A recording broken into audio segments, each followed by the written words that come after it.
Support होना चाहिए,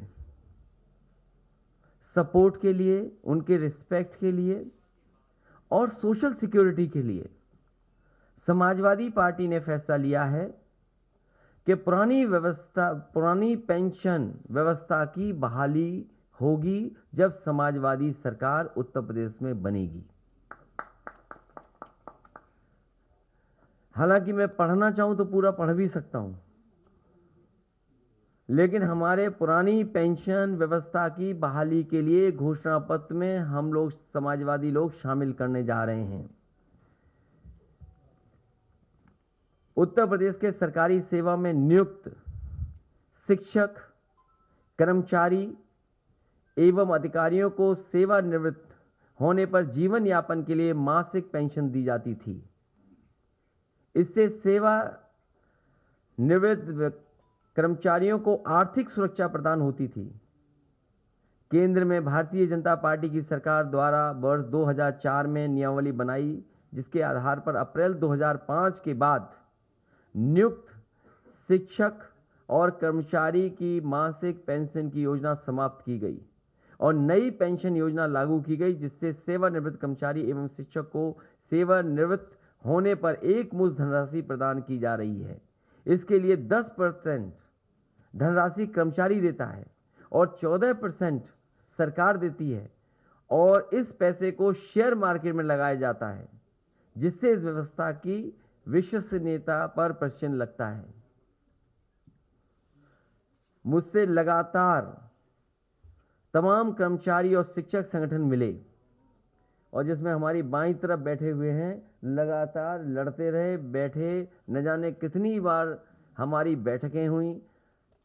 केवल आपके साथ बैठक नहीं हुई, बल्कि कई हमारे जो एक्सपर्ट हैं, फाइनेंशियल चीज़ों को समझते हैं, जिनके पास अनुभव है, उनके साथ भी बैठक हुई। तब जाकर के ये समाजवादी पार्टी ने अपने मैनिफेस्टो में शामिल करने का फैसला लिया है।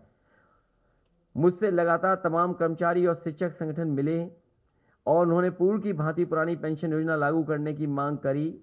इन लोगों ने लगातार आंदोलन और धरना प्रदर्शन किया, लेकिन इस कर्मचारी विरोधी सरकार ने इनकी बात नहीं सुनी।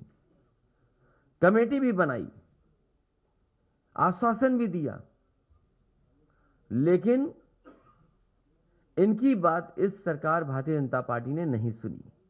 मैं आज ये घोषणा करता हूं कि मेरी सरकार, समाजवादी सरकार बनते ही पुरानी पेंशन व्यवस्था बहाल कर दी जाएगी। इसमें जो भी धनराशि की आवश्यकता होगी उसकी व्यवस्था कर ली जाएगी। मैंने इस संबंध में कर्मचारी और वित्त विशेषज्ञों से वार्ता कर ली है।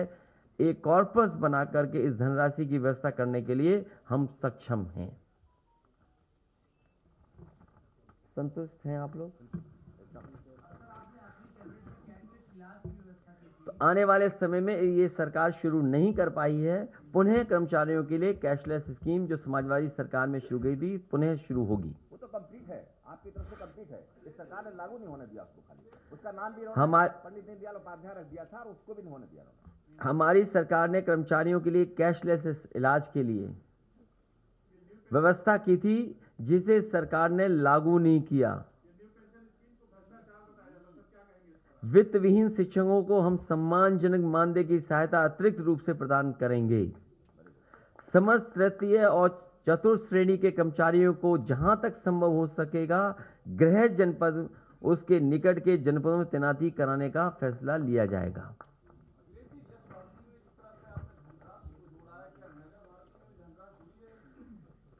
बहुत छोटा सवाल पूछ रहे हो इतनी बड़ी योजना के सामने।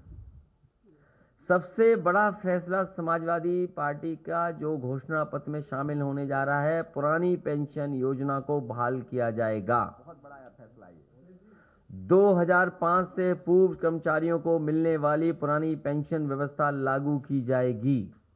उसके लिए किस तरीके से लागू होगी, फाइनेंशियल एक्सपर्ट जो जानकार लोग हैं उनसे राय मशवरा किया गया है। किस तरीके से कॉर्पस फंड क्रिएट किया जाएगा, उसका भी इंतजाम समाजवादी सरकार में होगा।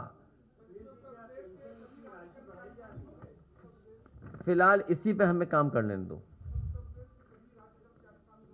कर्मचारी भी होंगे और शिक्षक भी होंगे, अधिकारी भी होंगे। जो भी इसमें आते हैं उस कैटेगरी में सब जिन्होंने हटाई वो भी शामिल होंगे।